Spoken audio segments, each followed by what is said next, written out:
What is going on, everybody? Welcome back to the channel. Thanks for stopping in. If you're new to the channel, hit the subscribe button right now, either whatever, one of these corners or down below.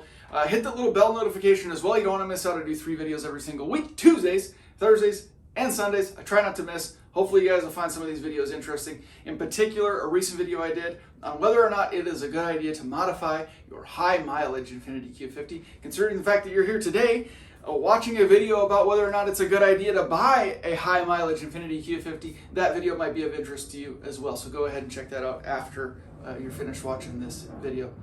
Excuse the airplane going overhead. I swear I just heard a bunch of gunshots too, and they sounded very, very close. I don't know what the hell's going on. But let's get right into this video today, shall we?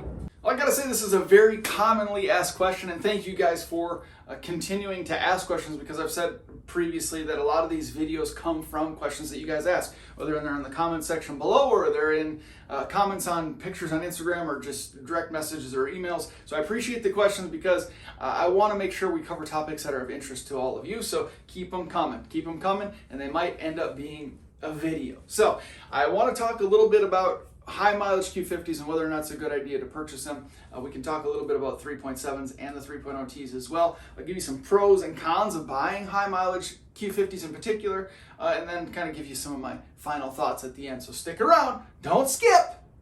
And of course, I want your feedback in the comments too, whether or not you think it's a good idea personally. But let's dive into this. So some pros of buying a high mileage vehicle. You can find a relatively good deal. The market these days is kind of thrown everything off and made everything crazy. These cars are going for 10, 20, 25% more than what they should be worth at this point, which is unfortunate. I think once the new car market starts to stabilize a little bit with parts availability and the chips availability and just supply chain issues being resolved, then we'll start seeing the used car market come back to a little bit more of a normal state.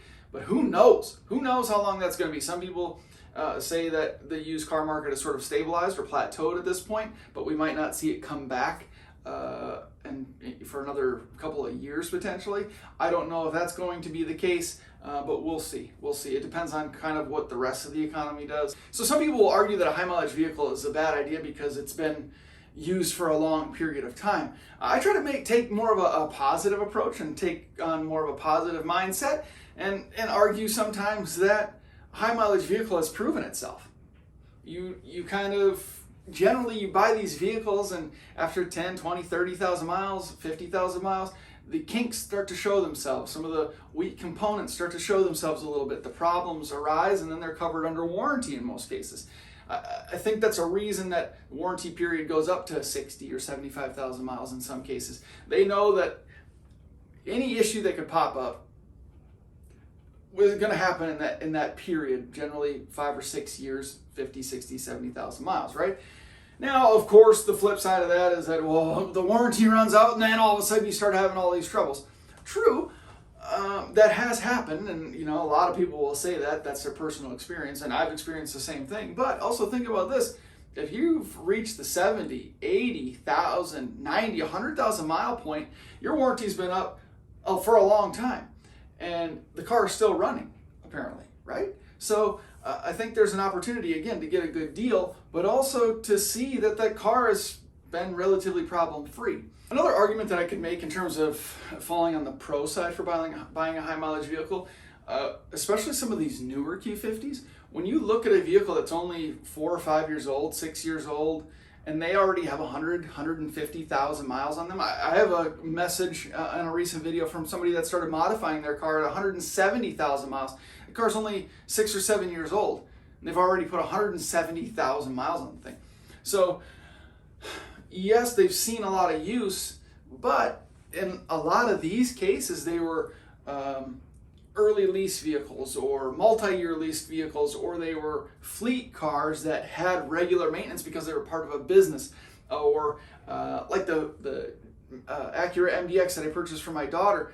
that was owned by a 60-year-old woman who worked for Scholastic Books, and she just covered the state of Georgia. She was always on the highway. She used that vehicle as her personal or as her work vehicle, and the company paid for all of the repairs. All of the maintenance was done. The tires were kept new. All of the fluids were changed on a regular basis. The big repairs done. The timing belts were replaced twice. So even though that car had a lot of miles on it, it had been taken care of diligently and regularly on a meticulous maintenance schedule. And I think there's a lot to be said about that. So you could see a car with 180, 200,000 miles on it, and it might be in nearly pristine condition. So it's just something to take into consideration. You can really find a good deal on a vehicle that has high miles. You can find a vehicle that has established itself in being a relatively trouble-free vehicle, or has established a maintenance history. You kind of know what you're getting into. This vehicle has outlived its warranty and then some. And like I said, it has established a track record potentially as a vehicle that has been well maintained for a number of years, or sorry, a number of miles over a short period of years. So just a couple of things to keep in mind. We're talking high mileage, so we can talk a little bit about rebuilt or salvaged title cars too. A lot of the cars with higher miles have lower values and therefore are easier to total out during an accident or from an accident. But I think that's a whole nother topic of conversation that I need to get into. It deserves its own video because there's a lot of misconceptions, a lot of misinformation when it comes to rebuilt or salvaged title vehicles. So check that video out. Should be following this one very, very shortly. I might even film it directly after this one. But I think those are a few of my main pros in buying a high mileage vehicle. But let's talk a little bit about the cons now as well. So the first con, or the first negative right off the rip, of course, what you're all thinking is the fact that it has a lot of miles. It's seen a lot of wear and tear. It's seen a lot of weather cycles. It's seen traffic. It's seen interstates. It's potentially seen accidents. It's lived a long life, even over potentially a short period of time. I mean, I'm seeing 2016, 2017 Q50s. Those are only 5-6 years old now at this point, with, again, over 175,000 miles. That's crazy. That's a lot of miles. So yeah, that could potentially be a con, especially if they don't have service records or maintenance records. Check Carfax, but that only gives you so much information. Try to find, if you're buying a high mileage vehicle, try to find one that has service records, and that's going to paint the best picture for you, let you know exactly what you're getting into with that vehicle. Now, I know I said thinking about a car with high miles over a short period of time, it very well could have been a fleet vehicle or a business vehicle, so it might have been taken care of. That's where those service records come in. On the other hand, it could just be a car that somebody is just driving back and forth from college constantly, or they have a long commute to their job, but it's still their personal vehicle, so they don't necessarily maybe take care of it as good as a company-owned vehicle would. So there's a lot of miles, there's a lot of opportunity for abuse. So again, due diligence is key. Checking maintenance records and service records and trying to get an accurate picture of what that car's life has been like up to this point is very, very important. With a lot of miles, parts start to fail, and even if they don't fail, they've seen a lot of wear and tear. So some issues you might not pick up on a test drive or even during the first week or two of ownership, but then they start to rear their ugly heads. You know, whether it's brittle gaskets, you start having oil leaks, hoses that start to crack and get brittle again just because they've seen a lot of heat cycles, maybe fluids weren't changed all that regularly, wheel bearings and things of that nature start to fail and make noises.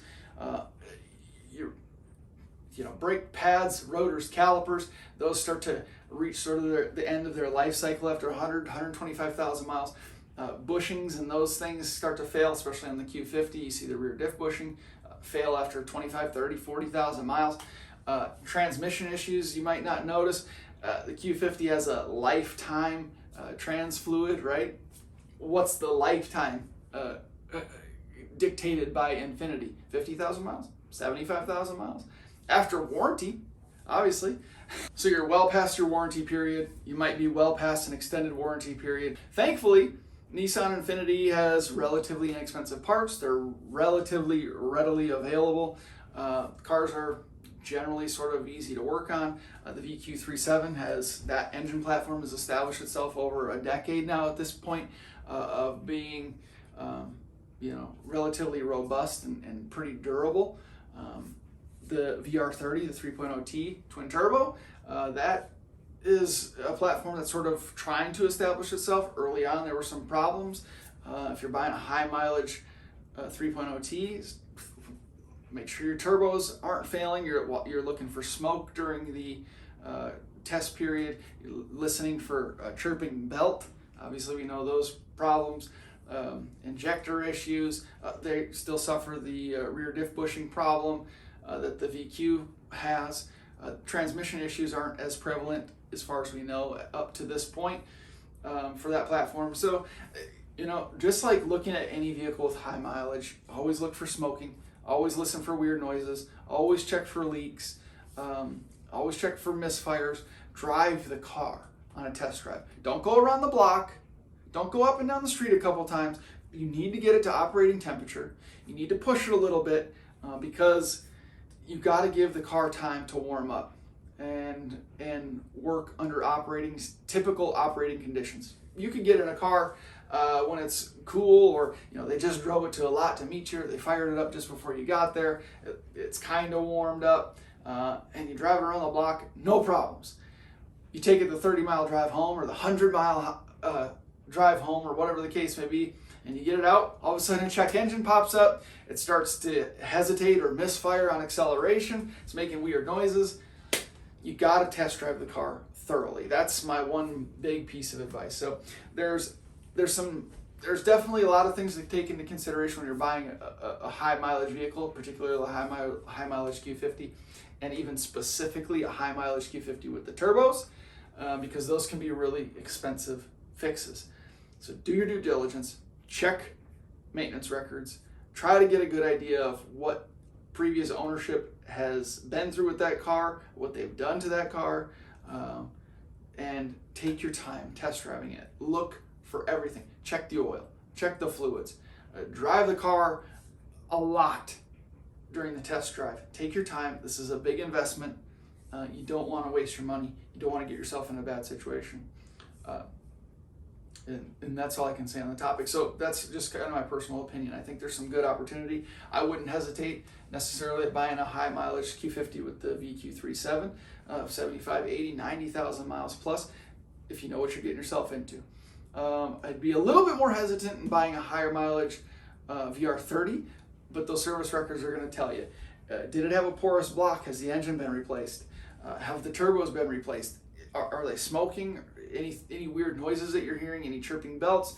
If all checks out, and if the car has been well maintained, maintenance is key. I can't stress that enough. If the car has been well maintained over the last several years and it's got higher miles than you're normally comfortable with, depending on the price, I might consider picking it up. Now, if this is just a fun car and it's a second car, make sure you get a good deal, but it's not going to be as much of a concern, right? So that's just sort of my 2 cents. Let me know in the comments below if you guys would hesitate buying a high mileage Q50, whether it's the 3.7 or the 3.0T. Curious to know what your thoughts and input are. So let me know. Let me know down below. I appreciate you guys watching. I appreciate the continued support. More stuff coming for the channel. I got some exciting news coming up for the Q50 if you haven't been following along.